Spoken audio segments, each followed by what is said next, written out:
you all know that the neurological recovery in spinal injury occurs of its own. The role is that we should prevent the chronic complications so that we will facilitate the recovery process, and we must know to identify the chronic complications so that we can prevent and we can diagnose in early stage so that proper management can be done, and by that we can improve the survival of the patient, decrease morbidity, community participation, and improve quality of life. So these are the complications though the injury involves the spinal cord, but it affects cardiovascular system, pulmonary system, integumental system, nervous system, gastrointestinal system, neurologic system, and musculoskeletal system. Besides that, also psychological complications are there. Out of that, the most dreaded complication, the respiratory complications, and that's the most common cause of death among tetraplegic as well as high paraplegic.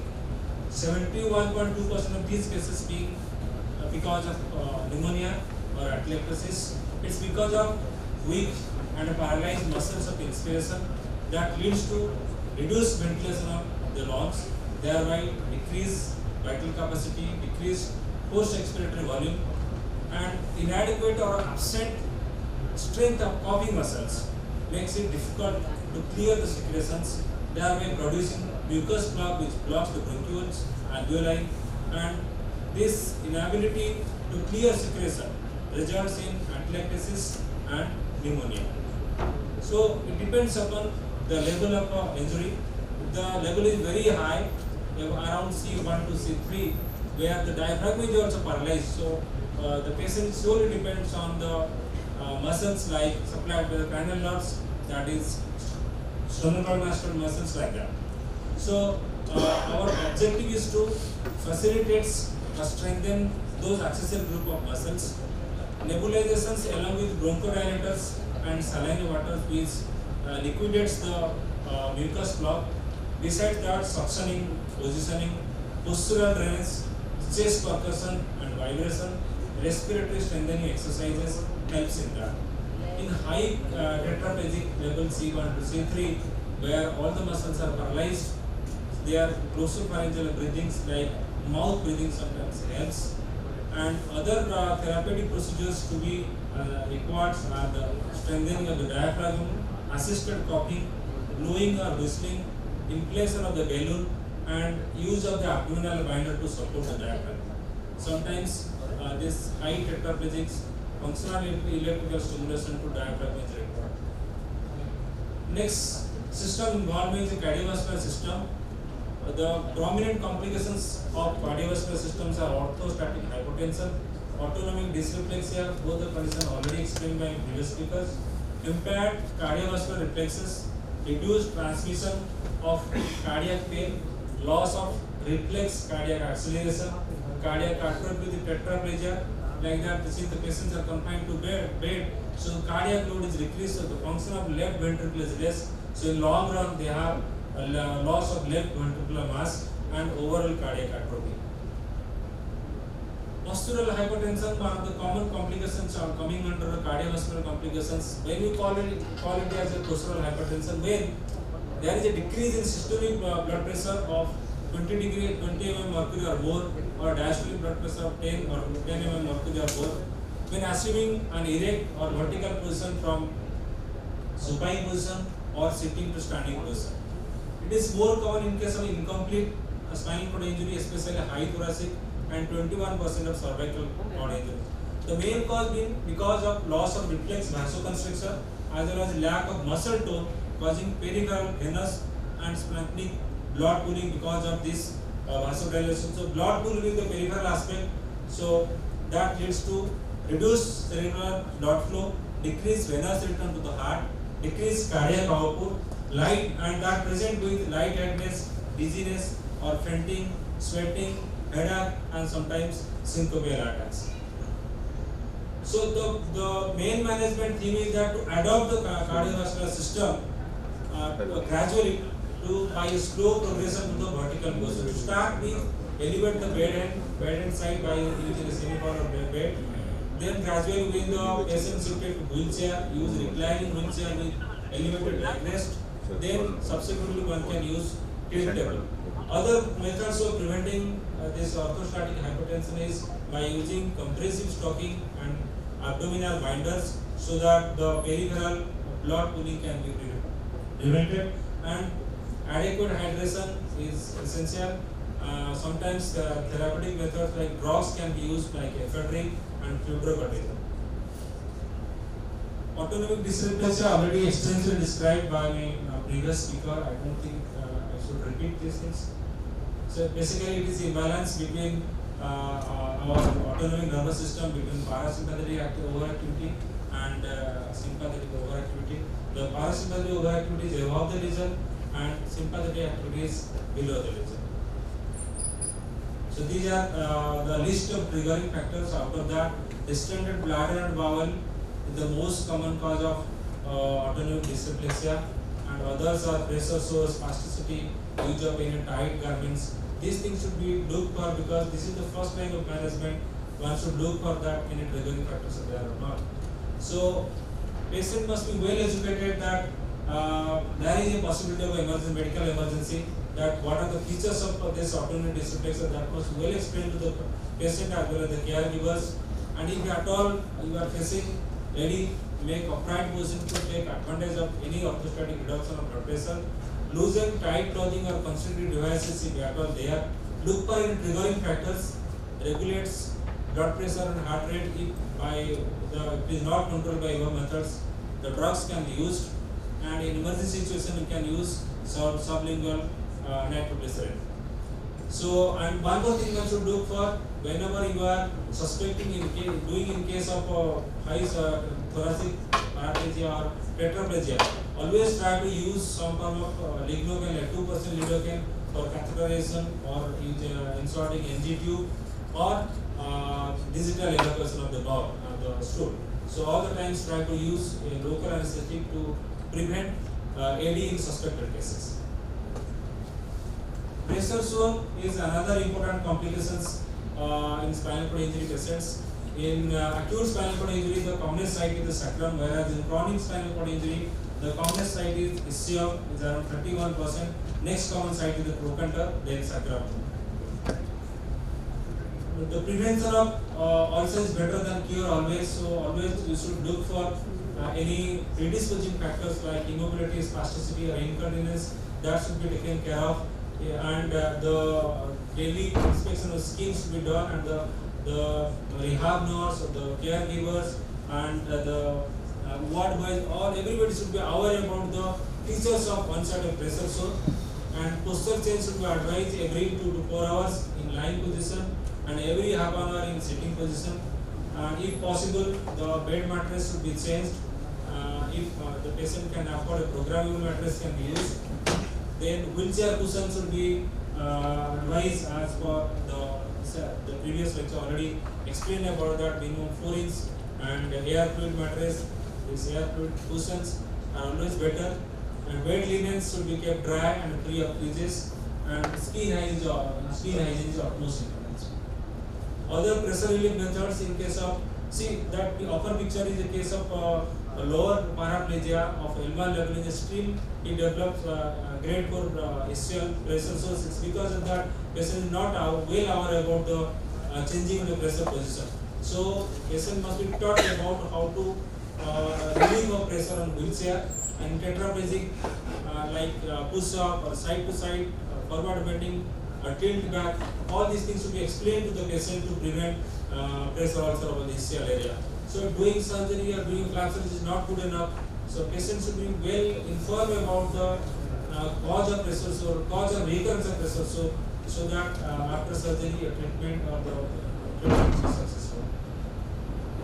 So managing pressure sore, there should be when already established a stage for a grade 4 of pressure ulcer.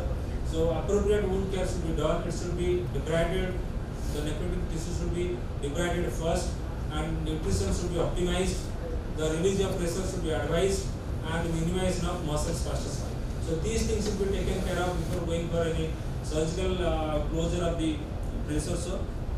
Tomorrow we have live demonstration about the pressure sore. We will discuss step by step the bursectomy, radical removal of the underlying necrotic bone if you are dealing with a stage 4 pressure ulcer, padding of the bone stump by shifting the nearby muscle, filling of the dead space with the muscles, use of large flap to avoid tension, adequate flap mobilization, and preserve adjacent flap territories to reconstruct other location of pressure sores. So these things will be explained in details in the tomorrow's live demonstration pressure sore. Next, complications, heterotopic ossifications. You know, this it's because of activation of the pluripotent mesenchymal cells because of localized production of BMP. What is the cause of localized production of BMP is not yet known. And typically the bone form when get matured that behaves just like a normal bone with a normal cortical and trabecular pattern. The incidence is around 16 to 53% and it is more often seen within first 6 months of injury. Mostly it is extra articular and extra capsular, and hip is the commonest site of affection of the heterotopic ossification. Next is the shoulder and elbow. Clinically it should be diagnosed with a swelling, redness, edematous, and if incomplete injury then pain will be there and should be differentiated from trauma, underlying trauma or infection. And you should look for the risk factors. It is more seen in case of complete lesion, male patients, older age patients, if there is associated with severe spasticity or pressure sore. These are the conditions we will expect HO. So with that HO, patient will have complaints like inability to sit, stiffness, chronic pain and pressure ulcer. So there are no specific markers, generalized markers like ALP or ESR, CRP, all are sensitive but non-specific. Other markers are urinary hydroxyl proline estimation, triple phase bone scan, MRI can diagnose in the early stage. CT scan is useful when you try to excise the HO. You have to confirm that the extent of the bone and involvement of the joint by the HO. So for that reason, CT scan is required before accident. If you try to classify the HO, it is two varieties, class 1 and class 2. Basically, guideline is classified into 5 groups: minimal, mild, moderate, severe, and ankylosis group. And for the surgical exchange purpose, they have classified class 1 and class 2.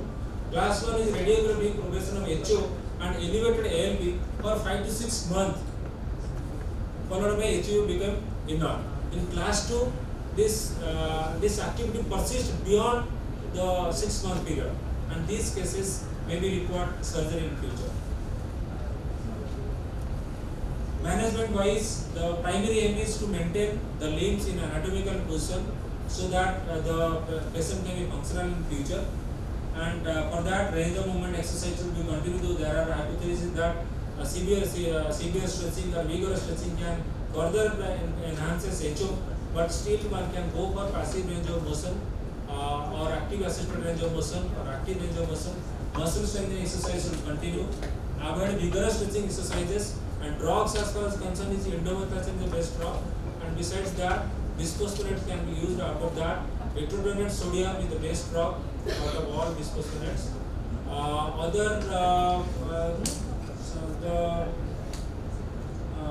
Modalities of prevention of this HO is use of local radiation therapy.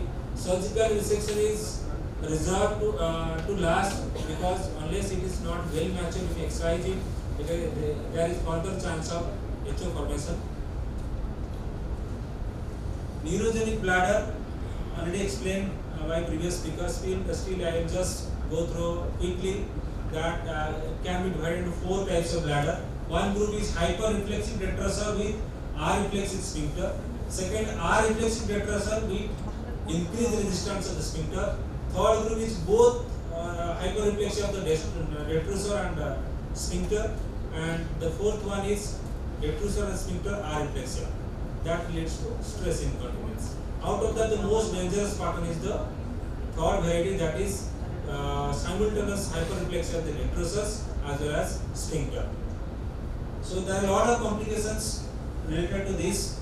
We all know that for recurrent UTI, hydronephrosis, bladder stone, chronic use of the indwelling catheters for the bladder management, leads to urethral fistula, erosion, strictures, infection, cystitis, epididymis, long list of complications from indwelling catheter. So, as I said that the most dreaded complication out of that which causes upper tract involvement is the DST, that is detrusor sphincter dyssynergia. That should be well identified. There are 3 types of DST. The type 1 where the sphincter relaxes, that will be co-contraction, but the sphincter relaxes at the abruptly at the peak of the detrusor contraction. And the second group is sphincter contracts sporadically during the entire detrusor contraction. The third variety is throughout the entire detrusor contraction, the sphincter is contracted. That's the third variety, the most dangerous varieties which can damage the upper tract, including hydronephrosis and other things. That's the best diagnosed by CNG, where you can see there will be co-contraction of the detrusors as well as the EMG picked up by the surface electrodes in the CNG. So management wise, our primary aim is to preserve upper tract functions with low intravesical pressure and maintain a social continence. That is possible by patient education, use of drugs to prevent hyperreflexia of the detrusor, and drugs, oral drugs as well as Botox can be used. Then CIC is the best way of managing a bladder with least complications. There are certain times when surgical intervention is required, like when there is serious contracture of the sphincter that requires sphincterectomy, placement of stent in a urethra, sometimes balloon dilatation is required, and the most advancement is the again functional intervention of the detrusor. Dr. Pabitra, you have 2 minutes. Yes, I am also coming to that. So this urodynamics seems to be one of the important investigations for managing spastic bladder or erosion bladder, where you can get to know that what is the trigger volume and you can decide that what should be the interval between the CAC. Spastic bowel already was described by previous speaker, Manoj Jasisa. I need not to go through this. Yes, osteoporosis is another challenge in as a chronic complication of traumatic spinal cord injury. 30% bone loss up in the first 4 months, and by 10 years, 50% long bone loss occurs. And this osteoporosis is more marked in the metaphyseal area where the trabecular system is more marked. So, but fortunately, the bone density is maintained in spine because the patient can mobile or is able to sit on the wheelchair. So, loading is the best way of maintaining the bone mass. And moreover, there is poor nutrition and decreased vitamin D uptake since they are confined to the bed. So basically, this is a balance between the bone formation and bone resorption. Here, the bone resorption is more marked, and basically, it is more marked over the distal femur, proximal tibia, and distal tibia. And it has been seen that the fractures are or osteoporosis more marked the distal femur and distal tibia. So management wise, to prevent bone mass as far as possible, patients should go for a functional weight bearing. So other ways of weight bearing should be allowed, like using standing table, tilt table, assisted ambulation with orthosis, partial weight body weight bearing support system. So there are a lot of these different devices are there. Even simple use of orthosis for standing purpose is good enough to maintain the bone mass. Besides that, supplementation is required like calcium, vitamin D3, bisphosphonate, especially zoledronic acid is most preferred here, and lifestyle modifications required to prevent smoking, alcohol, all these things will be prevented. Fractures also common because of osteoporosis. As I said, it is more common in distal femur and distal tibia, and it is common in female complete injury, paraplegics have shown. This is one patient in our ward, had a equinus deformity. The therapist tried to correct the deformity, and he sustained a distal tibial fracture. And this the same patient also having neck femur, which was unnoticed before admitting to us. So one is very careful about that osteoporosis part, which is a hidden disease, not looking for out, but that can give rise to a complication, especially in the transfer process also there will be fracture. Hypercalcemia is again double-edged sword, that you have to prescribe calcium for the osteoporosis, and if you don't prescribe prescribe calcium also, that increases serum calcium level. When it increases more than 12 milligram per deciliter, it is called hypercalcemia. Especially it is seen in case of adolescent young adults, because of bone resorption, more and more calcium released to the bloodstream. They present with abdominal pain, nausea, vomiting, behavioral changes, and progressive lethargy. And treatment should be with adequate hydration and diuretics used for which can enhance calcium excretion like thyroid, and bone resorption should be reduced. That source of calcium released to the blood by calcitonin and bisphosphonates. Spasticity already discussed in wide way, so I need not to go to this. Pain is also described by my previous speakers. So as you all know, this is central pain and peripheral pain. This pain is I will more talk about the central pain, that is seen in case of patients below the level of injury. They frequently complains of burning sensations and dull racking pain without any cause. So these pains need to be taken care of. This is more seen in case of paraplegic rather than tetraplegic, and incomplete injury shows more history of pain rather than complete injury patients. They are all refractory to normal conventional analysis and muscle relaxant. Here gabapentin plays a great role. It is better than even tricyclic antidepressants. Sometimes opioids can be prescribed, and the pain is very severe. Dorsal root ablation can be done. This peripheral pain is because of hyperuse of the upper limbs in case of paraplegic, during transfer process or during wheelchair mobility. So that should be taken care of. One should evaluate that in the patient developing any overuse injuries. Must please conclude. Yes. The contracture is the last part, and it's our responsibility that patient should be on the bed. The leg should be in anatomical position. Many times we just leave the patients like that in this picture. So that is our important. Our part is that explain the caregivers and the rehab nurse, and you also monitor it that the patient position on the bed should be appropriate in a functional case.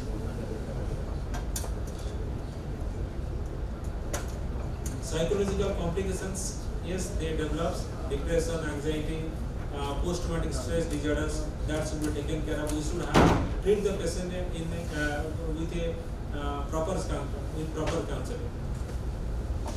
So with this, my take-home message is complications are frequent cause of morbidity and mortality in spinal cord injury.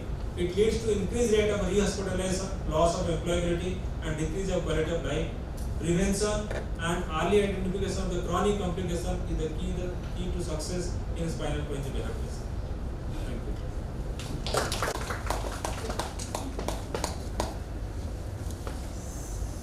you. Sir, please.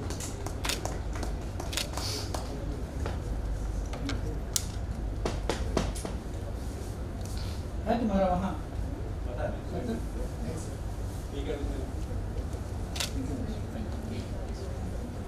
Procreating, that is uneven.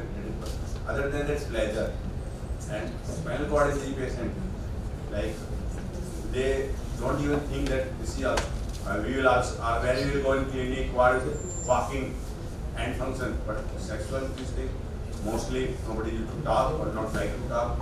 This is the least priority.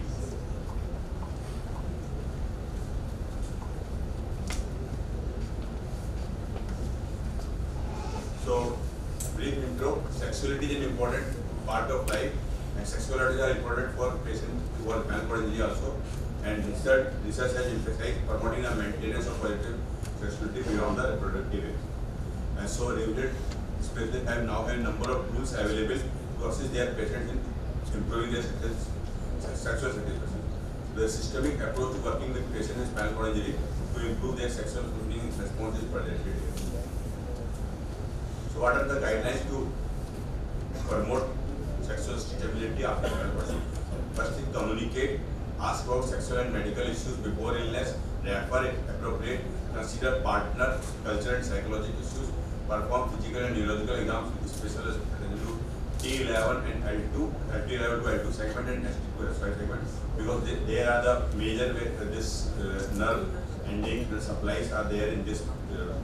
And then educate the patient, suggest practice, follow up with the review of basics. If problem persists, treat confounding and heterogenic issues, follow up again, treat the basis like provide medication to improve their arousal, follow up again with further communication and if required, use more advanced techniques, example refer for invasive techniques or further counseling. So we'll discuss all this thing in brief. I am not focusing on physiology and anatomy part because that I think I'll mostly cover. I'm focusing on mainly on management part. So first comes communication. The clinical himself or herself must be comfortable seeking communicating with the patient. And unfortunately, talking about sexuality can be challenging for both clinicians as well as patients. In a survey of 450 individuals, only 8% initiate discussion of sexual concerns. But they want, but they are not able to initiate the discussion. So a provider communication style can positively or negatively affect a patient's view about sexuality after sexuality. That's why we are doing this talk here. By initiating the topic of sexuality as part of routine SCI assessment, the provider gives permission to person with gynecology and their partner to discuss issues related to sexuality. And communication bridges include a demonstration of respect through providing privacy, asking permission to proceed with more probing questions, being patient and allowing the patient time to respond and tailoring the depth of discussion to the patient readiness. Patient must be informed that sexual health care is a part of the revision program and that sexual health services will be offered periodically throughout their revision can also be requested. Continuing education and training in providing comprehensive sexual health care is important to increase clinician comfort, confidence, skill in talking about and treating sexual issues. Now other techniques for communication sex. Use a matter of fact tone of voice and neutral body language. The clinician or healthcare provider should be non-judgmental. He or she should be sitting facing to the patient and making eye contact. Use a written scale or questionnaires. Use open-ended questions. Let the patient tell his or her story without interruption. Verbally acknowledge the patient's concerns. Use reflective like listening to let the patient know that you are aware of the importance of issues for the patient. Normalize and legitimize the patient question and our concerns. Avoid judgmental and sake or shaming remarks. This is very important because in Indian culture sometimes it may happen and we sometimes start judging. We should be neutral. Our point of view, this thing not our initial view is important but not our personal views. Use conditional phrasing and providing the information like this is unlikely, this may happen. Provide reassurance and or normalization. Now coming to sexual history and physical exams. So obtain a clear and concise sexual history, including a thorough medical and psychosocial history is critical for correctly identifying sexual issues in persons with spinal cord injury. Define the chief complaint like sexual desire, genital or mental arousal difficulties, orgasmic issues, ejaculatory issues, fertility concerns or sexual pain. Is the complaint lifelong? Means it has been primary before the injury or acquired because of any medication or post-injury. Is the complaint situational or generalized? It happens in only some situations or some acts or in all situations. Create a description of the sexual issue as the person experiences. Define what is the sexual constant. It is solo sexual activity or partner with a good or strained relations. Define what is the medical context. If there is any illness, depression, medications, fatigue, spasm, etc. And patient what other therapy or medication the patient is taking or have tried to till date to that way positively or actively affect the sexual issue. Then a physical systemic examination assessing the GI, respiratory, genitourinary, cardiovascular, neurologic, skin and musculoskeletal areas should be performed to rule out problems that could impede sexual participation such as respiratory issues, cardiac disorders, pain, infection, skin hypersensitivity. They may affect the sexual functioning. Genitalia should be examined for skin integrity, infection and catheter-induced urethral erosion. Pressure sores, UTI, genital lesions and hemorrhoids can derail and participation in sexual activities. Spasticity and contractures and their potential impairment of sexual positions must also be considered and addressed. In women, labia majora, minora and vulvar openings should be examined. In the men, glans, penis, sac and testicles should be examined. Other than that, clinicians should also look for signs of hypogonadism in men with spinal cord injury as any problem with the sexual function of men. Older men should have appropriate prostate assessment. For women, clinicians should ascertain that appropriate gynecological exam has been performed. The state of their menses, childbearing status and reproductive organs should be considered. and it will affect recovery from birth control and need for hormonal therapy. For both sexes, issues related to prevention and treatment of sexually transmitted disease should also be addressed. Now coming to psychological examination. It is important for clinician to ask for psychological issues in the sexual history because psychological status play a very important role in the sexual history. If the patient psychologically upbeat, then only he can think of sexual. But if he is not already psychologically depressed, he may not think of that. And sometimes sexual depression may also improve the psychological status.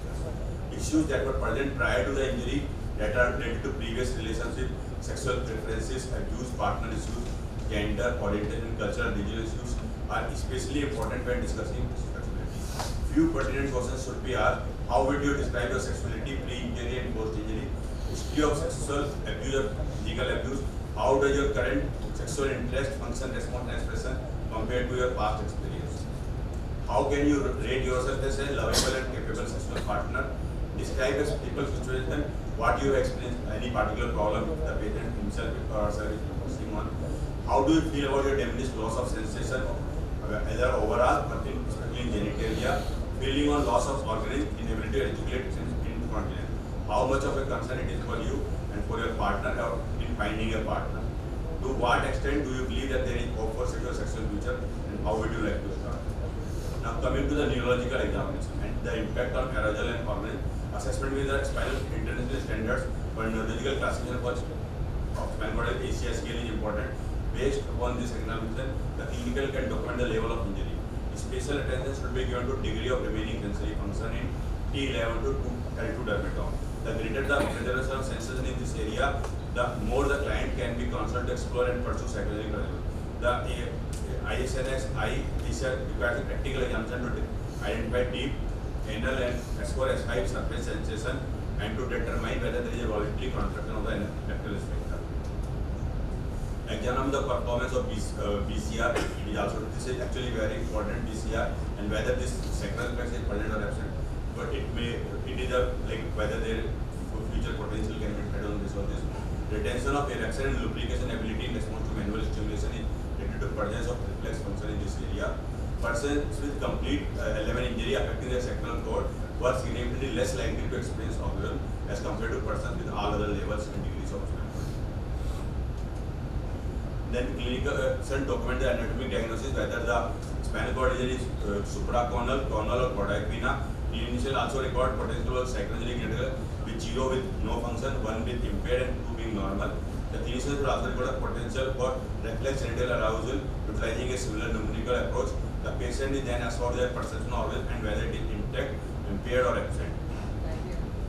Then neurology, the following sexual disorders then are once we examine it, I divide it like it is female sexual arousal and interest disorder, whether it is male orgasm disorder, the sexual pain disorder, male hyposexual desire disorder or early ejaculation, erectile disorder, delayed ejaculation or hypersexual disorders. Now during evaluation of patient with SCI, a rehab physician should ask the patient, did you have any physical problem unrelated to your spinal damage? Means the problem is maybe not related to spinal cord injury damage, or do you have any problem related due to your spinal cord? If they report that they had sexual injury issues prior to injury, then it is recommended that clinician educate them and address their sexual concern as part of universal and opportunity to offer them the opportunity to speak with a sexual health problem. The remaining questions regarding orgasm, psychological and reflex action, lubrication and menstruation should also be asked. Result recorded as normal, reduced, altered, absent or unknown. The goals of sexuality education after injury are to provide basic information about what changes to expect related to spinal cord injury and to broaden the patient's concept of satisfying sexual experience. Without help to dispel myths and obtain accurate information, patient may hold on to negative beliefs regarding their sexuality and sexual potential. Sexuality education should provide sexual information and specific suggestions to the patient in order for him or her to be sexually able and to feel good about sexuality. Education, after receiving adequate sexuality education, the patient should understand the impact their injury has on their sexual response and how this can inhibit desire and response. The clinician can provide the patient with suggestions as to how they will improve their responsiveness. This may include basic issues such as improving the romantic aspect of sexual environment like soft music, low lighting, candles, flowers and vaginal smell, and ensuring genital hygiene and bladder and bowel issues. The bladder and bowel issue is very important because during a sexual act, if there is bladder and bowel, it may be an embarrassment, it may stop alcohol stop the sexual activity. So, catheterize and bowel program prior to sexual activity to avoid any accidents. And then point to be noted, reviewing strategies related to mobility challenge and positioning is also important. The clinician may make effort to suggest them alternate position if they are like somebody wheelchair bound. So that they have to maybe brought to sitting position. So that also has to be taken care of. Somebody having spasticity and accordingly position has to be modified. Then clinicians should let the patient know that the use of lubricant and oils is useful not only for person with SCI but also for able-bodied person, and this may improve a person's or partner's sexual pleasure. After clinicians have evaluated patients as to their sexual potential and have provided them with information, they should encourage the patient to explore their own sexuality and what works for them. Some persons who are pre-existing sex roles may not have tried oral sex or had a pattern of masturbation. It is useful to give patients permission to try these techniques and discuss this new activity there with partner. Then treating confounding issues. Many patients will find they can resume sexual activity, but they still complain of difficulty with arousal, satisfaction, or inability to achieve orgasm. These concerns can often be related to confounding issues and iatrogenic phenomena. Sexual dysfunction can result from common SCI problems or iatrogenic issues. Because orgasm is a neurological phenomena, many of the individuals with SCI who report an orgasmia should also have the capacity to report achieve orgasm. Reasons for orgasm dysfunction can be related to a number of issues.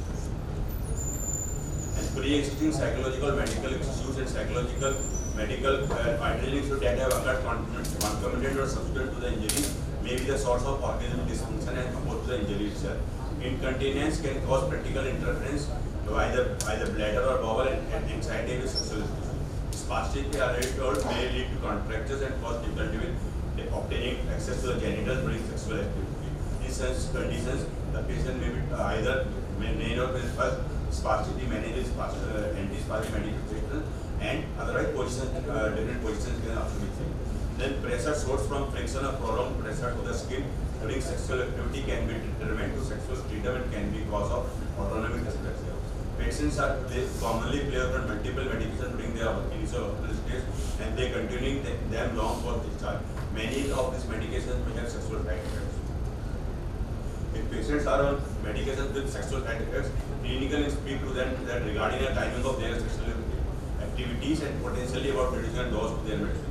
Additionally, the clinician can consider changing a medication to one with less sexual side effects or adding a medication with pro-sexual side effects for the patient's primary problem.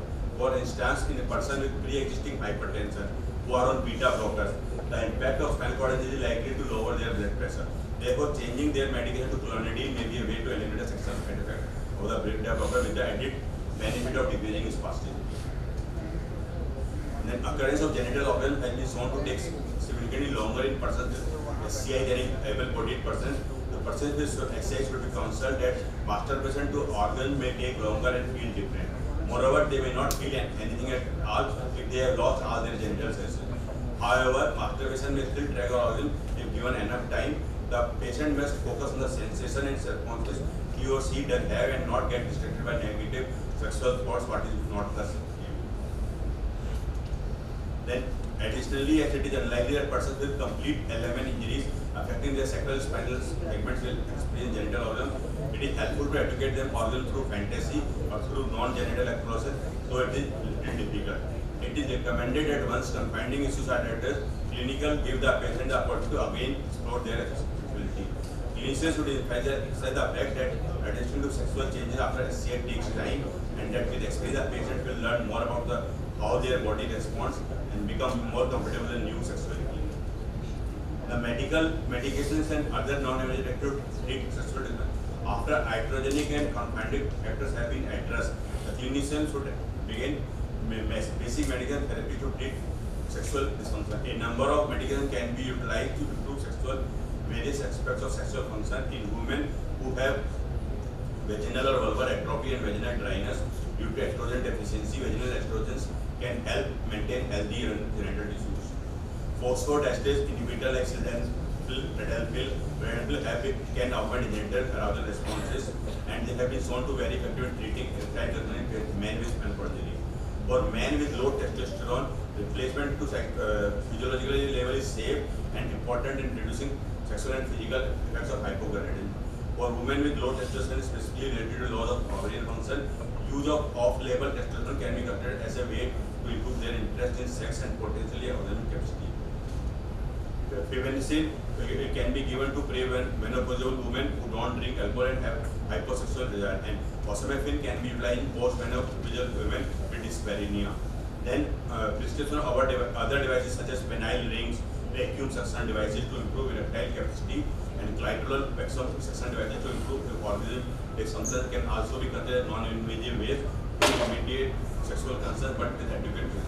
Though these are not easily available in India, but still required can be then this has been very common. We have seen our Joshi sir has been teaching during our PG days. Penile intracarnovascular injections are often utilized with men with spinal cord injury for reliability and rigidity of erectile response. Patients can use commercial available vibrators such as more powerful massage or party care personal device with optimal stimulation parameters. Some males use external genital electrical stimulation to elicit ejaculation at home. If vibrostimulation fails, then treatment with oral midodrine and alpha-1 agonist has been shown to facilitate ejaculation in men with spinal. No side effects have been noted of this, except the tingling, hot flashes, and spread, which also appear during vibrostimulation and ejaculation. The drug is ingested 45 minutes before sexual activity with vibrostimulation, and dose started at 5 mg and increased gradually to 20 to 30 mg. Then, according to Solar et al., methodology is successful in increasing ejaculation and facilitating orgasm. Then similar procedures can be applied to women with SCI to facilitate orgasm. Some procedures initially developed for men can be adapted for, where vibrostimulation can be encouraged with the use of regular sex toys or with multi-care devices, providing stronger stimulation parameters, albeit only on the midodrine or PDF inhibitors can be attempted on an individual basis. Dr. Naveen, 2 minutes. The more ability to experience orgasm is one of the most often asked issues. Although orgasm without ejaculation is reported after SCI, orgasm is also commonly reported in association with ejaculation. Thus, for the man, a goal of achieving ejaculation can be considered first step in trying to reach orgasm. When natural stimulation does not provide ejaculation in men with SCI, penile vibrative stimulation is advised. Then patient must have checked lumbosacral effects for previous to one. Then autonomic dysplasia, I am not going to the already autonomic has been covered, but during sexual activity, autonomic dysplasia may occur. So patient has to be counseled that it is a normal thing, it can be managed in medication, but these persons should not worry that it can be counseled and regularly taught about this. So other advanced techniques to treat sexual dysfunction, although many of the techniques previously described can help remediate sexual concerns, there will be patients who need further treatment for their sexual concern. This may include advanced personal sexual counseling or marital counseling, use of clitoral vacuum suction device or surgical procedure such as penile prosthesis or urinary diversions. Although not clinically available, a small case series recently tried a sensory substitution system for men with SCI from the insensitive penis to the tongue. Now, fertility issues. The fertility is severely impaired in men to 5 to 10%. A majority of men medical treatment required to father children. Men with SCI may be unable to achieve an erection or ejaculation, or there are medical methods to collect sperm, and sperm proportion is usually normal, but semen quality can be poor, and this may also contribute to reproductive dysfunction. So semen quality can be improved by bladder management using monoclonal antibodies against atropine, repeated vibrogen, probenecid, or semen can be retrieved and frozen in patients after spinal shock. For women, although SCI has significant impact on female reproductive physiology, women with SCI have relative normal fertility. There are no controlled studies comparing fertility rates with non-SCI cohort. Women with SCI can still expect to have satisfying sexual relationships, bear children, and experience motherhood. The multidisciplinary team and peers can provide valuable information for support for women with SCI in pregnancy and the postpartum. Achieving pregnancy, ART techniques can be used where normal methods are not able to do, and for ART, fresh sperm is more preferred over cryopreserved. and other method, intravaginal examination, intraintravaginal or in vitro. The choice of technique should be of the patient, not of the treater. Though the patient, doctor should give advice what is best for them, but ultimately the choice should be given to the patients.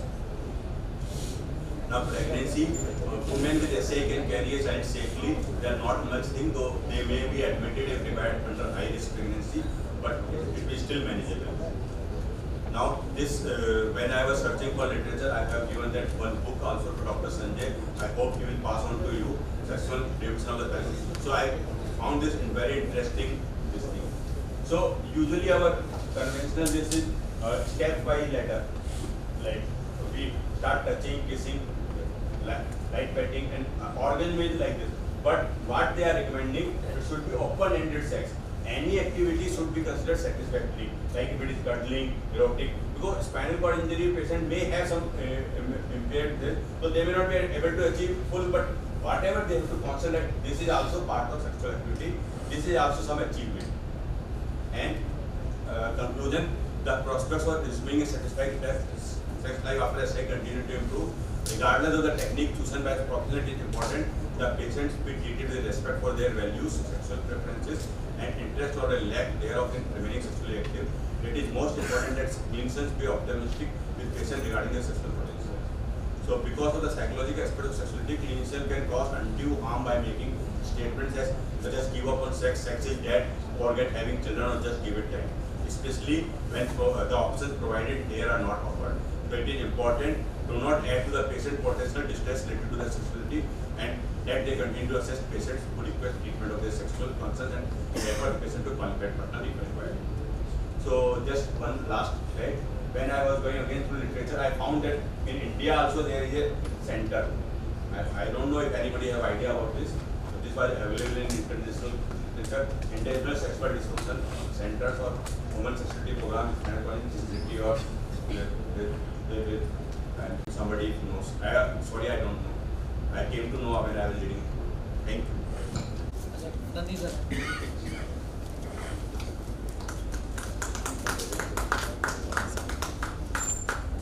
Sir, please.